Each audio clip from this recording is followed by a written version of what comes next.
be waiting for you.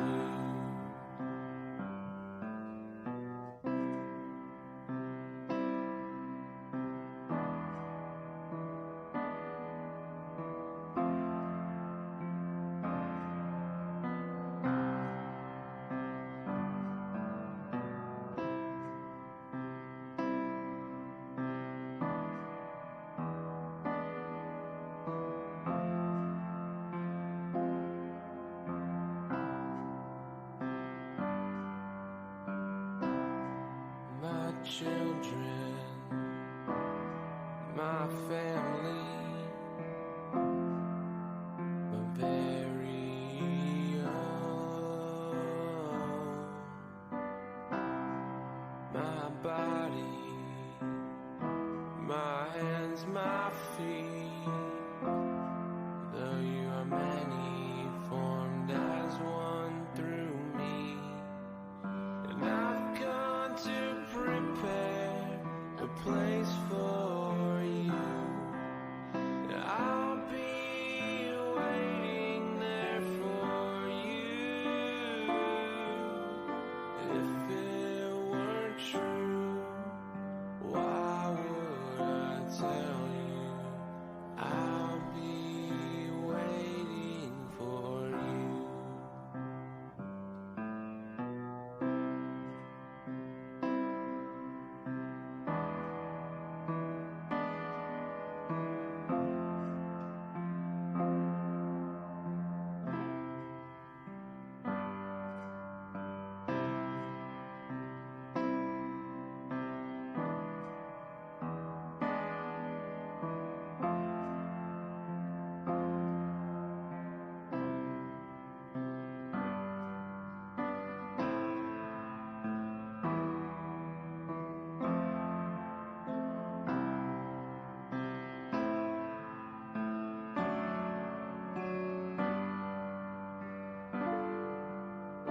If it weren't true, why would I tell you? I'll be waiting for you.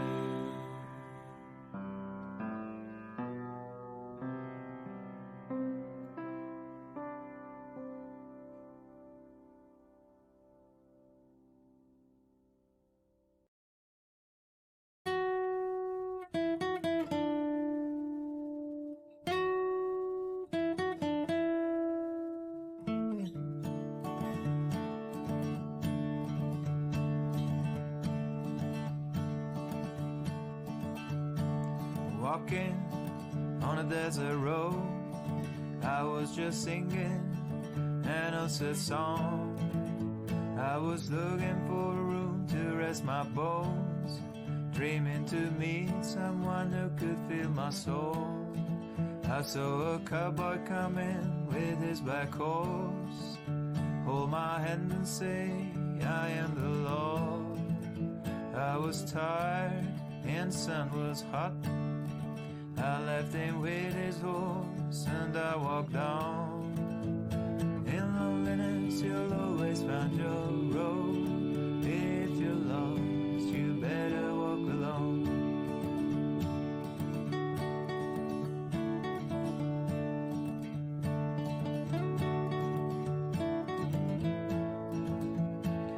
Now the day's almost gone, I still haven't found a place to go. I drank the last drop of the mortar store, seated on a red stone by the road.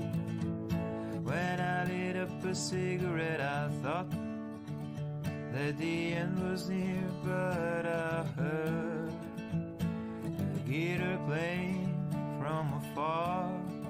It was a warm sound for my heart.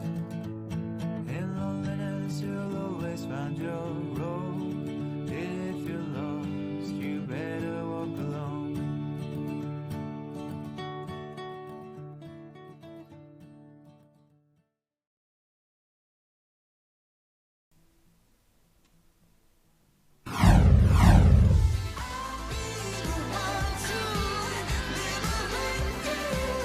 From the danger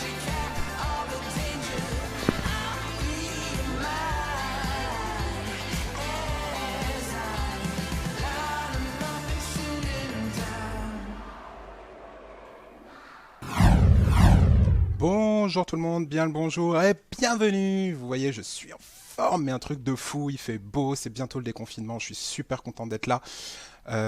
Écoutez, bienvenue à tout le monde. Salut Sorion, bienvenue. Enfin, bienvenue. Maintenant, t'es un habitué. Je vais enlever quand même les lunettes, ça sera mieux.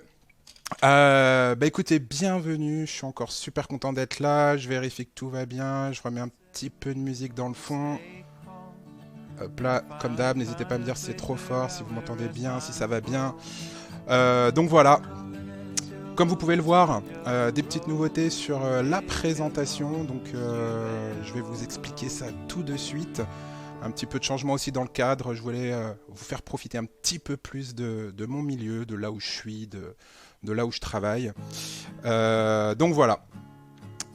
Juste avant de commencer, aujourd'hui je voulais vous parler matos, comme je l'ai un petit peu dit sur les réseaux sociaux si vous l'avez suivi. Et ça va être le thème d'aujourd'hui, ça va être un petit peu à la cool, ça va être tranquille encore une fois. Voilà, j'espère qu'on sera nombreux, que vous allez avoir plein de questions si vous en avez, ou alors rajouter des éléments que je pourrais éventuellement oublier. Donc ne vous gênez pas. Je vais commencer par deux nouveautés, par deux infos. Je voudrais surtout remercier beaucoup une personne qui s'appelle Antoine, qui est plombier à côté de chez moi. Et suite à la casse de mon projecteur qui me servait à m'éclairer pour les lives, qui m'a dépanné avec deux projets de chantier. Donc ça a été un petit peu le branle-bas de combat pour pouvoir être présent et que vous puissiez me voir correctement. Donc merci à lui, merci à Antoine. Franchement, ça me dépanne de ouf. Voilà pour la première chose. La deuxième chose, comme vous pouvez le voir, donc du coup sur la présentation, petite nouveauté, je suis donc de passer affilié Twitch grâce à vous, grâce à vos follow, grâce au temps qu'on a passé ensemble. Donc petite nouveauté, les abonnements sont disponibles, les abonnements sont disponibles avec les petits badges qui vont bien.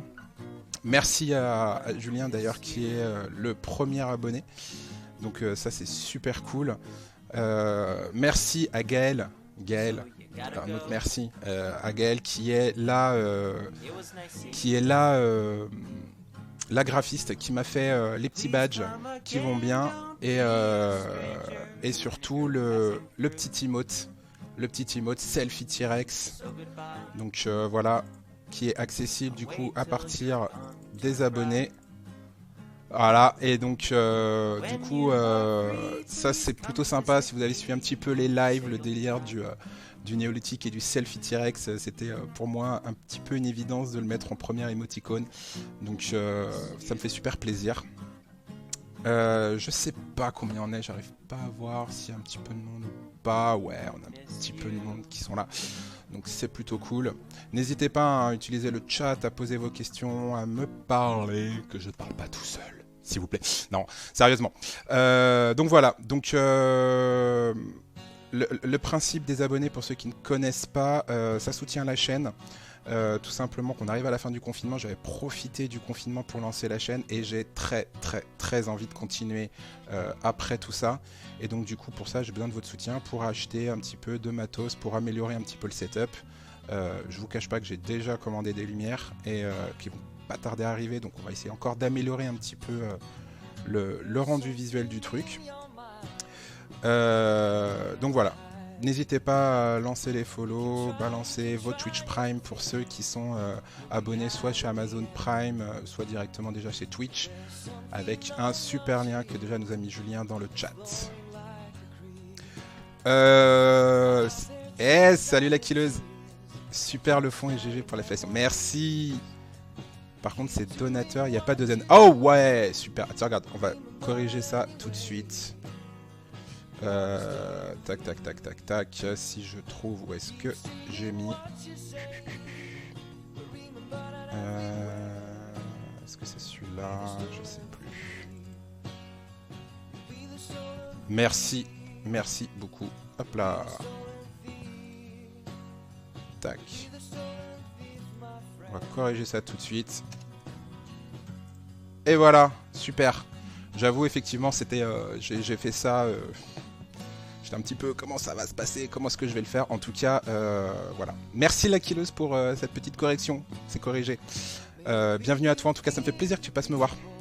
Je sais qu'en plus tu vas pas tarder à streamer. En général tu streames l'après-midi, donc merci de passer, c'est cool, ça me fait plaisir. Donc voilà, j'ai fait un petit peu le tour de ce que je voulais dire. Donc n'hésitez pas à soutenir la chaîne. Et puis on continuera tant que je pourrai. Yep, c'est ça, ouais, je m'en doutais. Je passerai sûrement de voir cet après-midi. Donc à chaque fois que je dois, et la dernière fois que je voulais, j'ai été malade toute la journée. Ah, ça va mieux, j'espère. J'espère que tu vas mieux. C'est pas le moment d'être malade, hein. On va pouvoir ressortir. Franchement, prenez soin de vous, comme on n'a pas arrêté de le dire, comme on n'arrête pas de le répéter.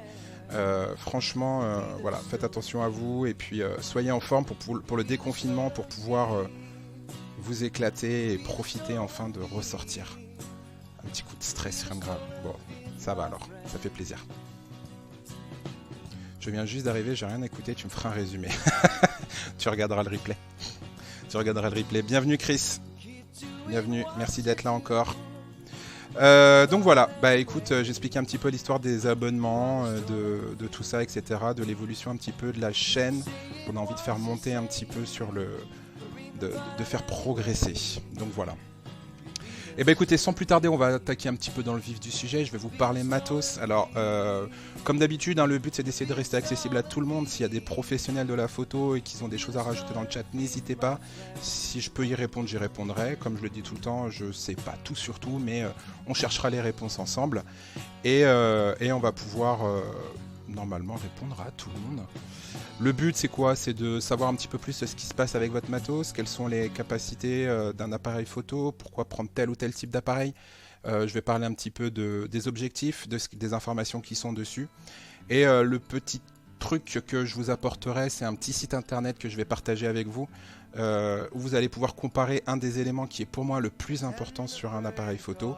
C'est la plage dynamique. J'en ai parlé dans un des lives précédents, donc je vous invite à aller sur la chaîne YouTube pour regarder les précédents si vous avez envie, ou tout simplement plus facilement d'aller taper dans Google plage dynamique, qu'est-ce que ça veut dire. Mais le mieux c'est quand même de regarder la vidéo sur la chaîne YouTube.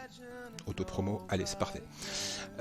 En gros, fais péter ton Prime pour avoir un super T-Rex. Mais bien sûr, faites péter vos Prime, allez-y.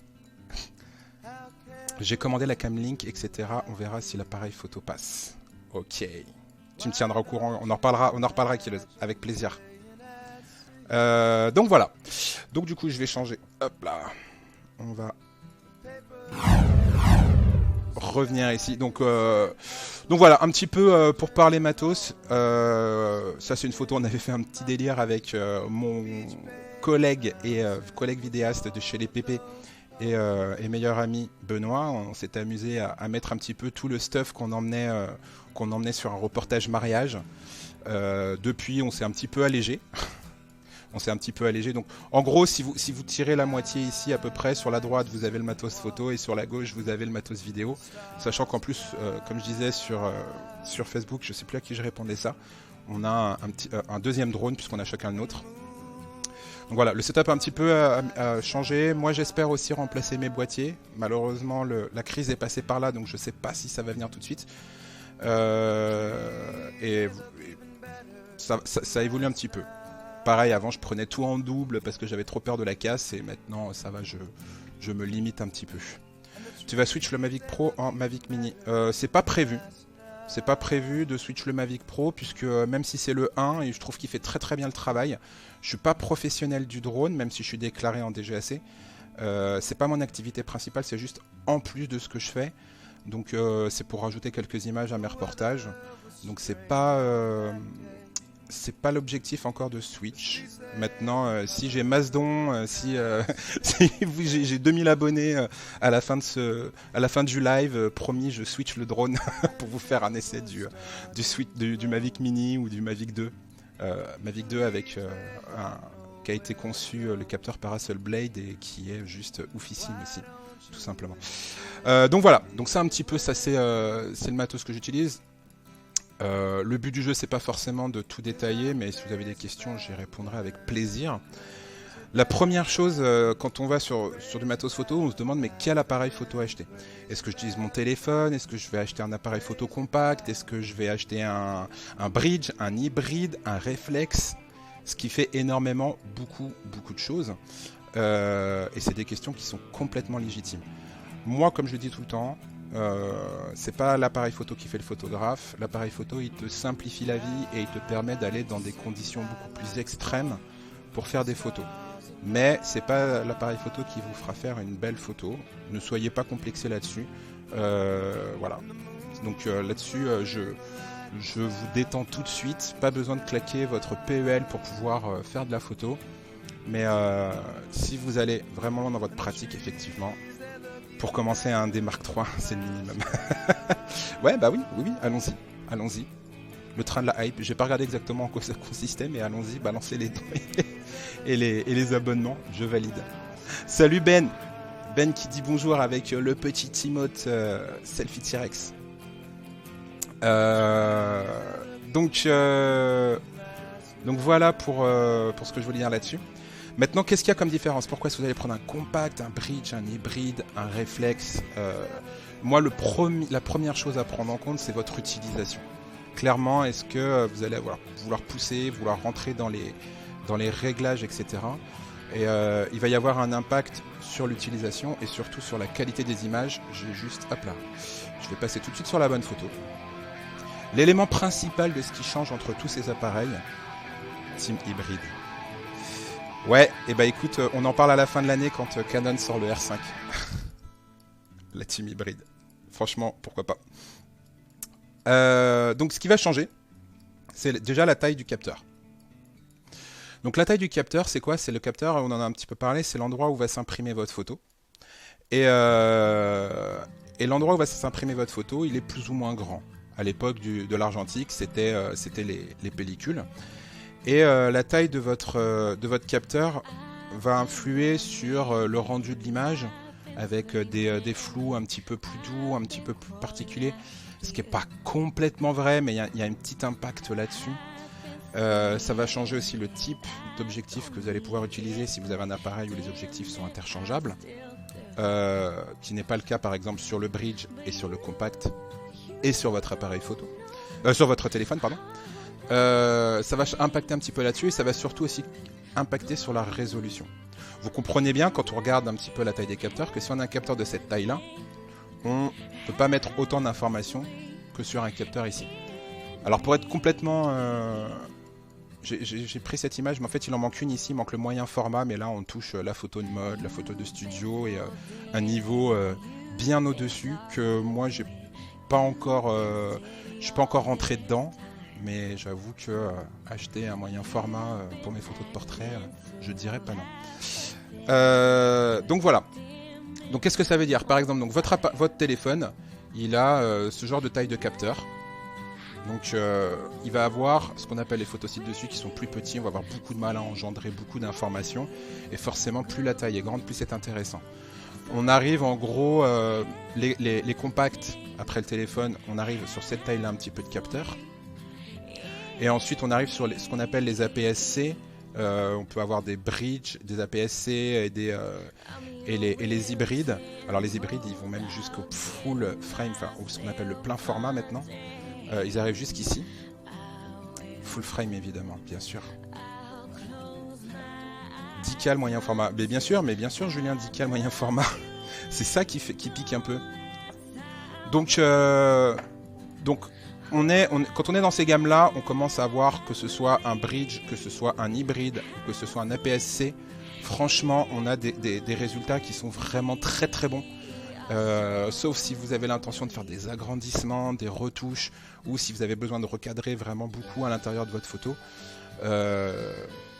Vous n'allez pas être embêté avec cette taille de capteur. Et c'est franchement largement suffisant et ça fait largement le travail. Maintenant, effectivement, plus on va monter en gamme, plus on va aller sur du full frame, plus on va aller chercher loin dans l'avancée de ce truc-là.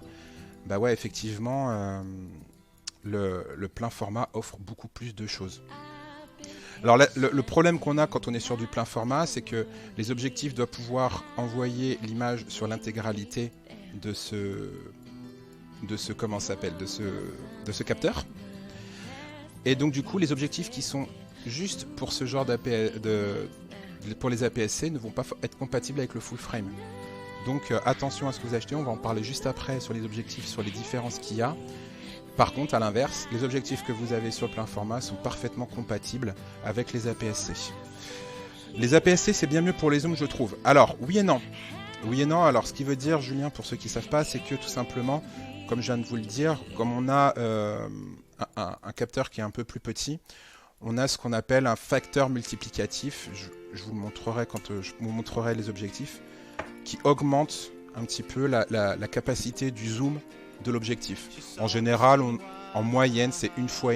C'est-à-dire que si vous avez un 100 mm et que vous le montez sur un APS-C, eh ben, c'est plus un 100 mm, en fait c'est un 150 mm. Donc ça à prendre en compte dans le choix de vos objectifs, bien évidemment. On va parler des objectifs juste après. Donc voilà pour les boîtiers. Alors la grosse différence aujourd'hui, ce qui perce énormément, c'est les hybrides. C'est complètement ouf. Les hybrides sont en train d'exploser en qualité parce que du coup on a un mélange photo-vidéo qui fonctionne vraiment très très bien. Ça c'est pour les hybrides. On a des hybrides maintenant full frame, plein format, donc avec la qualité de ce capteur là, alors qu'au début on avait des petits capteurs qui étaient vraiment pas top, ils sont passés en APS-C, puis après ils ont arrivé sur le plein format, et c'est pour ça que Benoît parle encore une fois team hybride avec un zoom numérique x2 sur un full frame. Ouais, effectivement, après à voir ce que ça arrange, j'ai pas essayé le zoom numérique sur un hybride, si on perd ce qu'on perd en qualité ou ce qu'on gagne ou pas. Vous me parlez en chinois. Ça marche, Killeuse, à plus tard, des bisous, bon stream. Donc du coup, voilà, c'est vraiment un petit peu ce genre de choses auxquelles il faut faire un petit peu attention sur vos objectifs, parce que l'hybride, maintenant, il est vraiment devenu aussi qualitatif presque qu'un réflexe. La grosse différence, c'est que le réflexe, à l'intérieur du boîtier, ici, vous savez quoi, je vais même essayer de vous montrer. Hop là, on va essayer de changer la mise au point. Je sais pas si on a assez de lumière, si vous voyez bien, si on voit un petit reflet. J'arrive même à me voir dedans. Je sais pas si vous voyez un petit peu. À l'intérieur, vous avez un... Vous voyez pas bien, vous voulez que je me mette en pleine caméra? Hop là. On va revenir. Attendez, que j'ai assez de lumière. Le problème, c'est que je peux difficilement bouger mes lumières. Ah, voilà. Non, ça marche pas, je passe bien. Bon, vous voyez un petit peu l'idée. C'est qu'à l'intérieur, on a du coup... on a un miroir qui en fait renvoie ce que la lumière voit par l'objectif, et vous la renvoie ici au niveau du viseur que vous utilisez. Donc comme c'est un miroir qui le renvoie, vous avez exactement, en regardant à l'œil nu, vous voyez exactement ce que vous verrez si vous n'aviez pas utilisé l'appareil photo. Merci Ben, ouais je sais, c'était pas forcément bien. Je peux pas trop bouger l'éclairage parce que c'est un petit peu compliqué, mais hop là, je vais refaire la mise au point correctement. Voilà.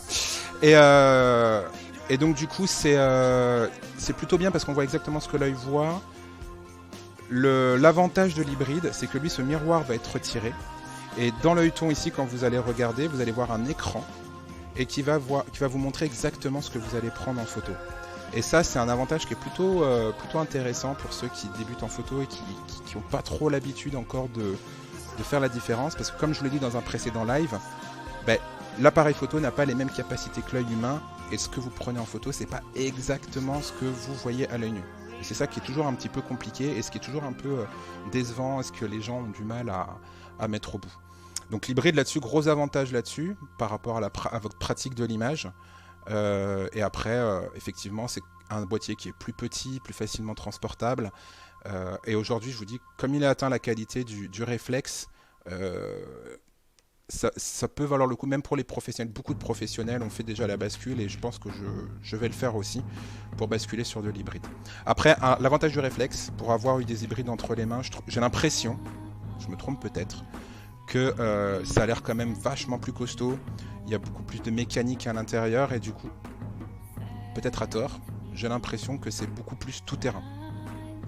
Ouais, le poids de l'hybride, comme tu dis Benoît, c'est vraiment quelque chose de différent. Donc voilà. Donc, quand vous allez choisir votre boîtier, il suffit juste de réfléchir à quel type de photo vous voulez faire, quelle pratique vous voulez avoir, et jusqu'où vous allez vouloir pousser votre pratique. Il n'y a pas de... Et puis votre budget surtout. Mais comme encore une fois je le dis, vous pouvez commencer avec un petit et puis augmenter tranquillement. Si vous avez les moyens, foncez sur du full frame, que ce soit en hybride ou en réflexe, les yeux fermés, même des entrées de gamme ou des moyennes gammes, ça fonctionne très très très bien. Voilà un petit peu, ouais j'ai beaucoup parlé là. Toujours au café, hein. Ça ne change pas. Donc voilà un petit peu pour le boîtier ce que je voulais vous dire. Ça c'est sur le choix du boîtier. Après bien évidemment, quand vous avez opté pour un hybride ou pour un réflexe, les objectifs sont interchangeables et là ça commence à devenir vraiment très intéressant encore une fois pour pousser sa pratique de la photo. Sur les bridges, les objectifs sont super intéressants, plus intéressants que sur un compact mais non interchangeables, c'est celui qui est dessus et vous ne pouvez pas changer. Et sur le compact, il n'y a pas vraiment de gros objectifs, c'est un peu comme sur un téléphone, on est obligé de faire avec. Même si les téléphones et les compacts se sont vraiment beaucoup améliorés, à un moment donné on finit par être limité quoi. Et sur les téléphones, beaucoup de ce qui n'est pas, ce qui rend pas super bien en photo sur un téléphone est compensé par le logiciel de l'appareil, qui sont certes très performants, mais qui pour moi ça vaut pas quoi.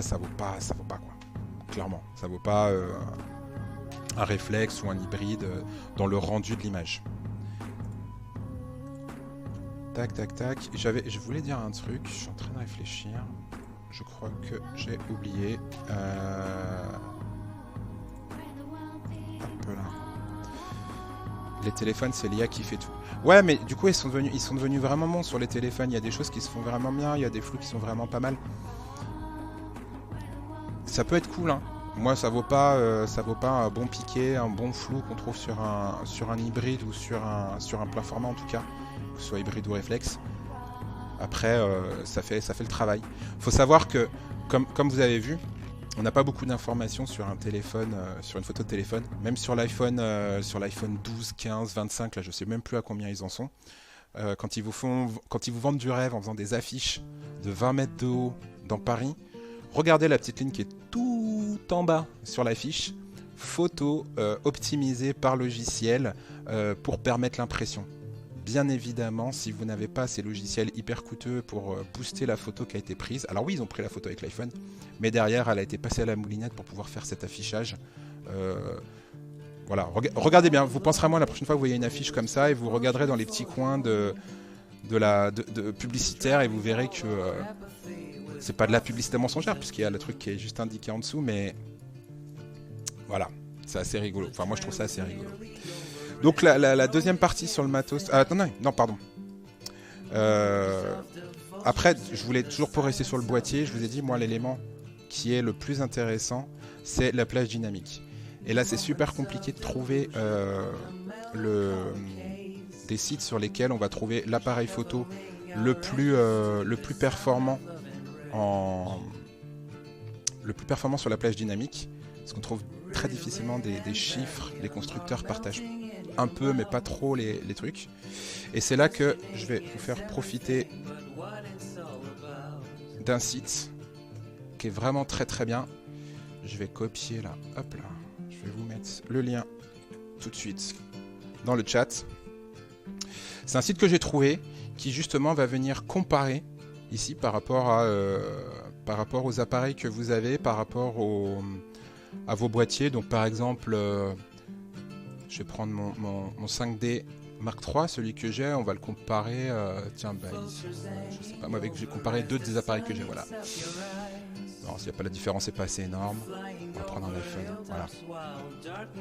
voilà. Donc sur ce site, ce qui est plutôt cool, c'est qu'on trouve beaucoup de références d'appareils photo de toutes marques. On trouve du Fujifilm, du Nikon, du Leica, Panasonic, Sony, il y a vraiment tout. Je vais en prendre un autre au pif, voilà, tac. Qui passe largement au-dessus du 5D3 d'ailleurs, ça tombe plutôt bien. Et donc du coup, ça va vous donner un petit peu la qualité de la plage dynamique. Alors la plage dynamique, je vous rappelle, c'est la faculté qu'a un appareil photo de vous rendre, de vous restituer les hautes et les basses lumières sur la même image.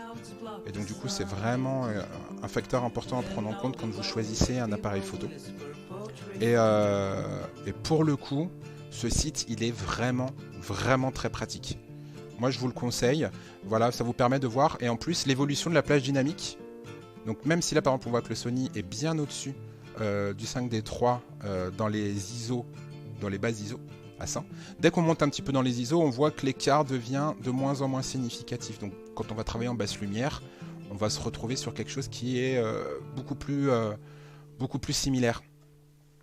Et ça, si ça peut vous permettre de faire le choix entre deux boîtiers, c'est plutôt, je trouve ça plutôt intéressant. Et pour vous montrer un petit peu, du coup, je crois que il y a l'hybride de Canon.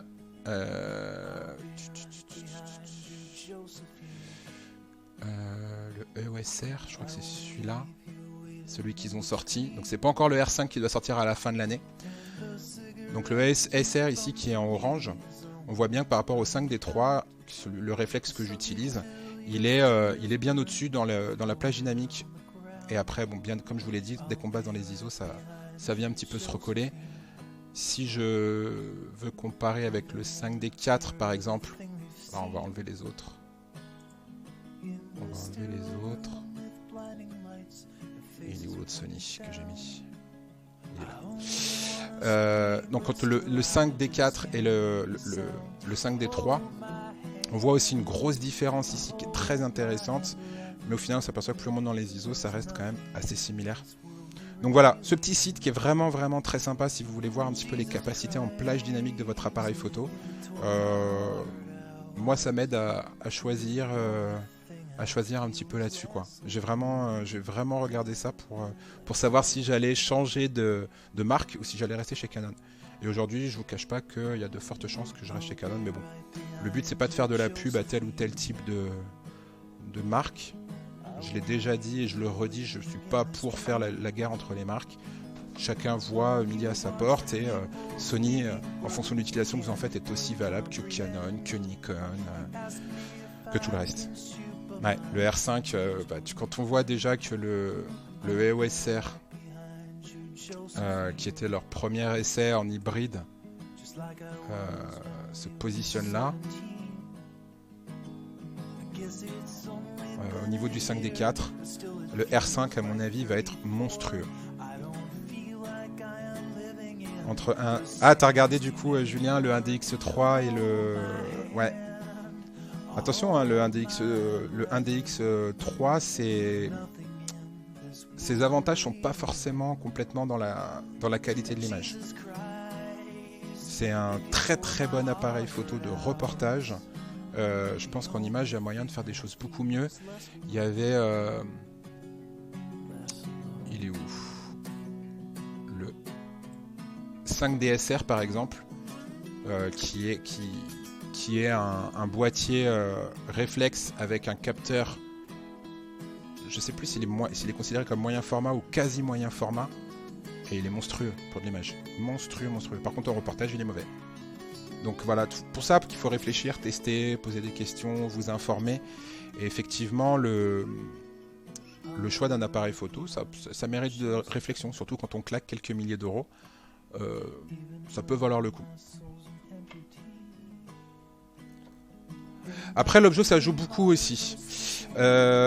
Sur la qualité de rendu de l'image, sur la plage dynamique, sur les montées en ISO, etc., pas tant que ça. C'est vraiment le boîtier qui va vraiment traiter l'image, qui va... l'objet, il va plus vous permettre d'avoir une image stabilisée ou pas, qui va vous permettre de faire rentrer plus ou moins de lumière, d'avoir une profondeur de champ qui est un petit peu différente. Ça oui, clairement sur l'objet, d'accord. Sur tout ce qui est plage dynamique, sur tout ce qui est montée en ISO, etc., c'est le boîtier. Clairement. Alors oui, si vous avez un objectif qui ouvre à 2.8, voire à 1.2, vous allez pouvoir comment ça s'appelle, ne pas avoir besoin de monter en ISO et forcément du coup c'est plus cool. Ça joue sur le caractère de l'image. Ouais, je suis d'accord Benoît, puisque l'objet il va changer un petit peu ce flou derrière-plan, le bouquet qu'il va y avoir. Oui, ça clairement ça joue. Ça joue. Sur le caractère de l'image, je suis d'accord. Mais après sur la colorimétrie, encore une fois sur ce qu'on appelle plus la plage dynamique, c'est moins l'objectif qui rentre en ligne de compte. Et donc du coup, sans transition, magnifique, enfin avec transition du coup, puisque vous l'avez bien amené, on va revenir sur, hop là, sur mon petit truc ici, et on va parler des objectifs. Hop là.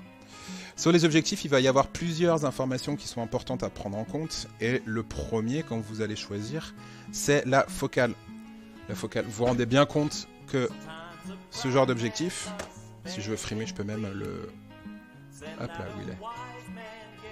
Je peux même le sortir un peu plus, si on veut frimer sur la taille.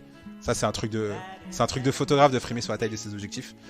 Vous vous rendez bien compte que si je prends cet objectif-là ou celui-ci, il y a une petite différence qui n'est pas négligeable. Il y a quand même des objets qui font des aberrations chromatiques plus ou moins prononcées. Oui, c'est vrai. Je suis d'accord. Entre un sériel et un autre, il n'y a rien à voir. Oui, je suis d'accord, Moi, je parlais surtout de la gestion de la plage dynamique et des ISO. Bien sûr que l'objectif va rentrer en ligne de compte. Voilà, bien sûr, évidemment, mais tout ça se complète un petit peu. Mais c'est vraiment sur le piqué, effectivement, ça fonctionne mieux avec un meilleur objectif. Pour ceux qui ne savent pas, les sériels, ce qu'on appelle les sériels, je vais vous montrer la différence. Sur Canon, en tout cas, les sériels, en fait, c'est la série Pro et la série Amateur. Là, j'ai pas de bague rouge sur celui-ci. Ici, on a une bague rouge. Voilà, les bagues rouges, c'est les sériels, c'est la gamme professionnelle. Et après, on a l'entrée de gamme, le moyen de gamme, chez chaque objectif. Aujourd'hui, franchement, honnêtement, moi, je penserais qu'il faudrait plus se pencher quand même sur... en faisant attention sur votre boîtier, et vous pouvez commencer avec des objectifs moyenne gamme, bas de gamme, vous allez réussir à faire des choses plutôt bien. Et effectivement, comme le dit Benoît, il y a Sigma par exemple qui a fait une gamme, ils ont deux gammes je crois, si je dis pas de bêtises, donc deux gammes, leur entrée de gamme et la Pro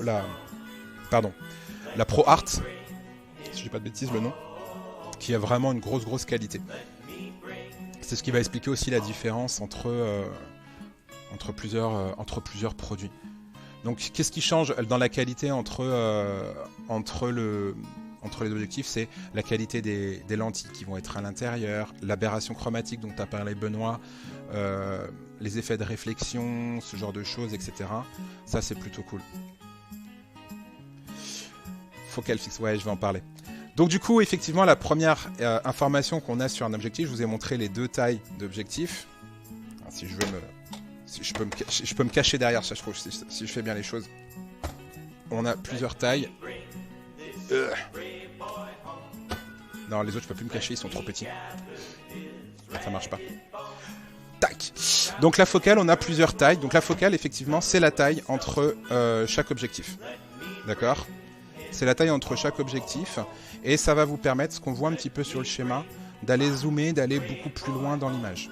Plus on a un objectif qui a une focale élevée, là on voit dans la zone bleue, c'est à partir de 400 mm jusqu'à 1200 mm, on peut aller zoomer très très loin dans l'image. Par contre, l'angle, le champ de vision sera beaucoup plus restreint, ce qui paraît un peu logique. Là-dessus, il n'y a pas de souci.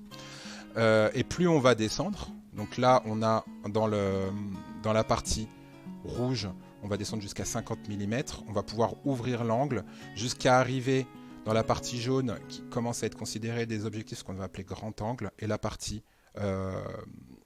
bleue ici qui sont les objectifs très grand angle, voire fisheye. Donc ça c'est la focale, donc vous voyez bien, plus le chiffre est grand, plus vous allez zoomer et réduire votre champ de vision. Par contre, plus l'objectif est petit, plus vous allez ouvrir votre angle, faire des beaux paysages, des choses comme ça, etc. Pour information, pourquoi est-ce que c'est en vert ici, le 50 mm, on estime que c'est à peu près la focale de l'œil. Donc si vous êtes avec un 50 mm, c'est pour ça qu'en général on dit que c'est l'objectif de base de tout photographe. Vous êtes sur ce que voit votre œil, ce que voit tout simplement ce que voit votre œil en fait. Et c'est ce qui est le plus fidèle rendu à votre image. Je refais un petit peu de place. Hop là. Alors bien évidemment, on l'a dit avec la PSC ou le full frame, le 50 mm c'est sur un full frame. C'est-à-dire que du coup, si je mets un 50 mm sur un APS-C, je serai plus à 75-80 mm que à 50 mm. Encore une fois, un élément à prendre en compte. J'ai un 8 mm, c'est trop drôle pour faire des selfies. Ah, tu m'étonnes. Par contre, tu dois avoir une déformation de ouf. Alors, ce que j'appelle la déformation, c'est que plus l'angle est grand, plus vous allez avoir une espèce de bocal, le fameux fisheye qui va vous arrondir un petit peu les angles. Plus l'angle est grand, et c'est ça cette déformation. On considère sur un plein format, donc qu'à 80 mm, c'est la focale qui déforme le moins l'image. À peu près. C'est environ. C'est pour ça que le 80 mm est l'objectif le plus utilisé en portrait. C'est ce qui fonctionne vraiment bien, parce que du coup on déforme pas le visage du modèle. Et voilà. Le 50 mm, la focale de base, comme dit Benoît dans le chat, d'avoir sur soi en fait. Et le 80 mm sur le portrait, le grand angle, la norme c'est le 28 mm en général sur les focales fixes. Et puis voilà. Donc à prendre en compte, donc, du coup sur votre objectif, c'est la focale, l'utilisation que vous allez en faire. Effectivement, si vous avez de la focale fixe, c'est plus qualitatif, parce que du coup comme il n'y a pas besoin de zoomer, il y a moins de lentilles à l'intérieur, et donc du coup l'image risque moins d'être détériorée. Donc la focale fixe fonctionne vraiment bien, et comme il y a moins de lentilles, en plus c'est moins cher. Le problème c'est que vous ne pouvez pas zoomer. Donc vous êtes obligé de vous déplacer pour faire votre photo, ce qui vous oblige à être plus créatif, et ça c'est plutôt cool. Mais par contre, si vous êtes un peu plus feignant, vous avez envie d'avoir un truc un peu plus passe-partout, avoir un zoom. Donc avoir un zoom, ça veut dire que vous avez un objectif comme par exemple celui-là, c'est un 24-105 qui va non, c'est le 70 celui-là, le 24-105 c'est celui-là. Le 24-105 qui va vous permettre d'aller, donc si on regarde ici, de la plage 24 du grand angle, ici, jusqu'à 105 à cet endroit-là, donc en mode ce qu'on appelle le téléobjectif. Là on a la focale normale, le grand angle, le téléobjectif. Et si jamais vous pouvez varier, ça s'appelle un zoom. Si vous ne pouvez pas changer, ça s'appelle une focale fixe, tout simplement. Pour commencer, le 50 mm 1.8, c'est parfait. Ouais, tout à fait. Tout à fait. Alors, pourquoi est-ce qu'il dit ça? Parce qu'en fait, le 50 mm, c'est les objectifs les moins chers et les plus utiles que vous pouvez avoir. Il existe souvent des gammes. Moi, je suis resté sur le moyenne gamme. C'est le 50 mm 1.4 qui ouvre à 1.4. Il y a une gamme au-dessus qui ouvre à 1.2. Je l'ai essayé, j'ai pas vu il y a une différence, mais j'ai pas vu une grosse différence énorme. Et j'ai un autre photographe à l'époque qui m'a donné beaucoup de conseils quand j'ai commencé en photo, qui m'avait dit que la différence n'était pas forcément flagrante, qu'il en avait bousillé quelques-uns, et que par contre la différence de prix, elle était flagrante. Donc je suis jamais passé sur le 1.2, et le 1.4 fonctionne très très bien. Oui, c'est Joe Benoît, bien vu. Bien vu, bien vu. Sur les conseils de Joe, voilà, j'ai jamais fait la bascule sur le 1.2. Et franchement, honnêtement, ouais, je pense que si j'avais le 1.2, je kifferais, mais c'est pas... Aujourd'hui, si je devais me racheter un objectif, ça serait un 80 mm, un beau 80 mm bague rouge là, et puis changer les boîtiers aussi. Voilà les futurs investissements que je vais faire. Voilà un petit peu ce que je pouvais vous dire sur les objectifs. Bien évidemment, dessus à prendre en compte, c'est l'ouverture.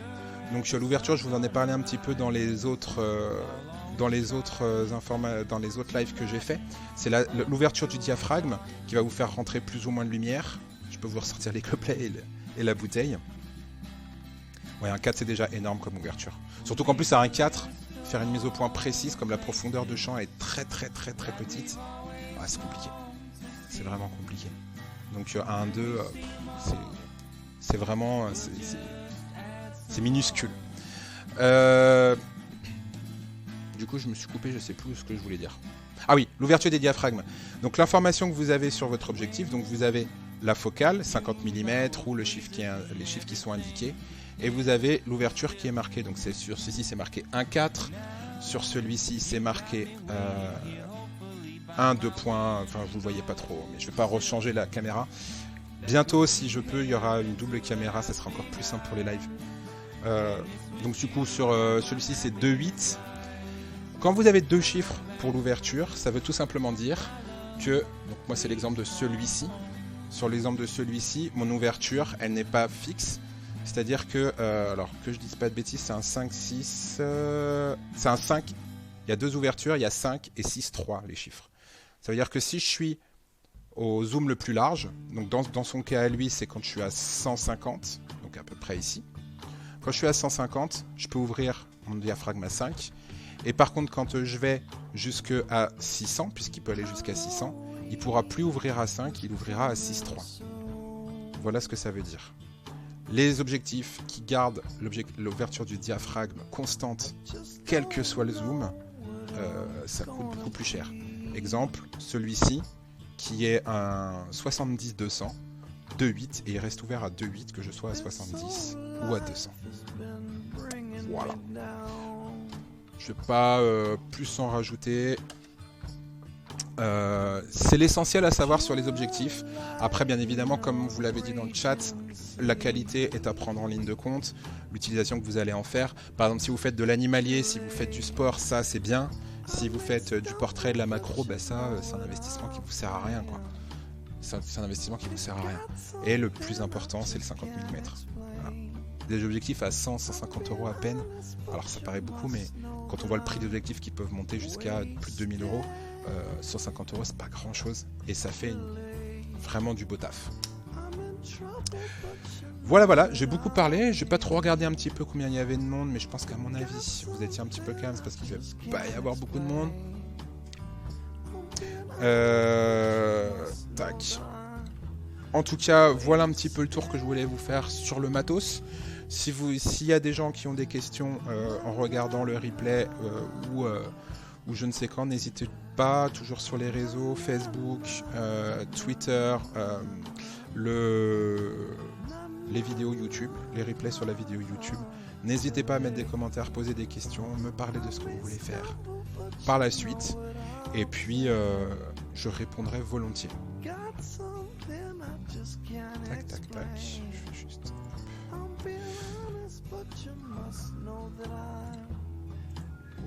Voilà, hop.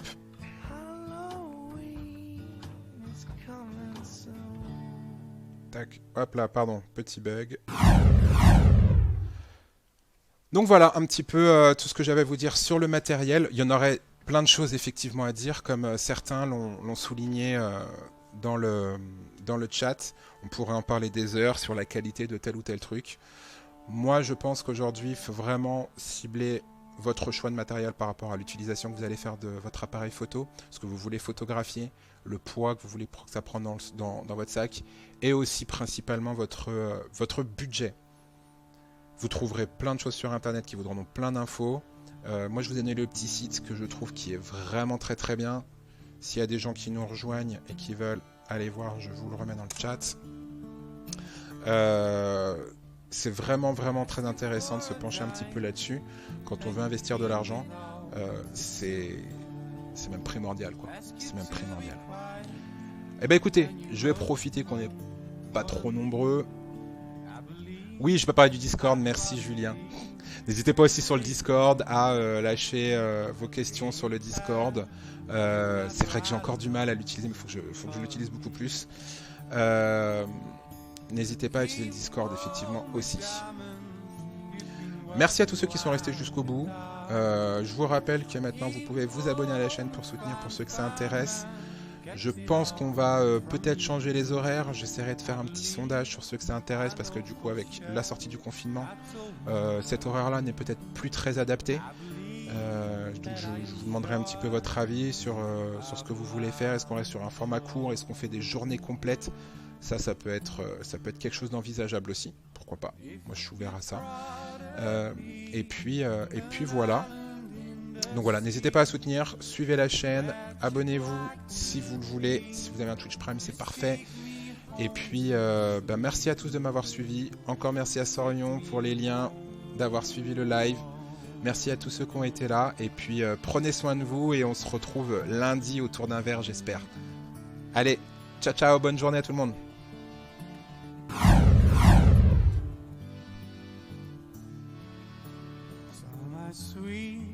Summer sour, something told in an hour. Summer sweet, summer sweet, summer sweet, summer sour, something told in an hour. Summer sweet, summer sweet, summer sweet, summer sour. Something so within an hour. Summer sweet, summer sweet, summer sweet, summer sour. Something so within an hour. Oh, oh, oh, oh.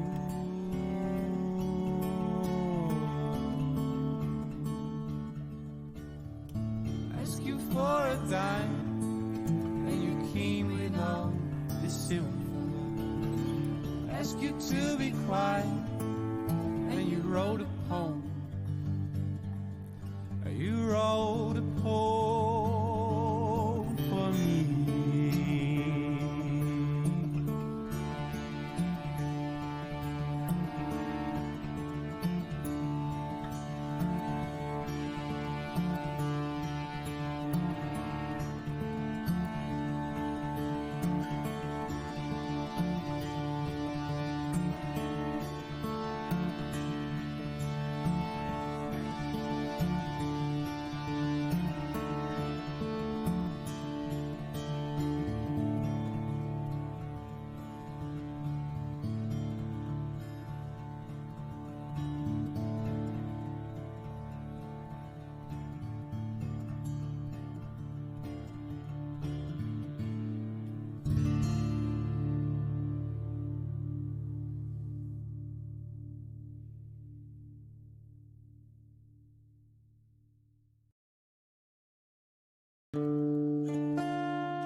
Take what you want, just a little more. I am not like you. Leave me alone if it's possible for you. Not even these could they take what you did from me, stripped back to the bone. My core is getting much smaller each day. With you, and so I say, what did you want?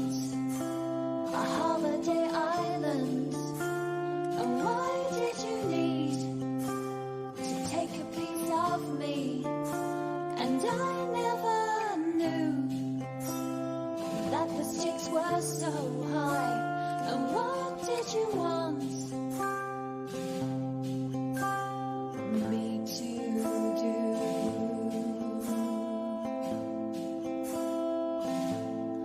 Oh, the sun's coming up, then it goes back down like my emotions to feeling so high.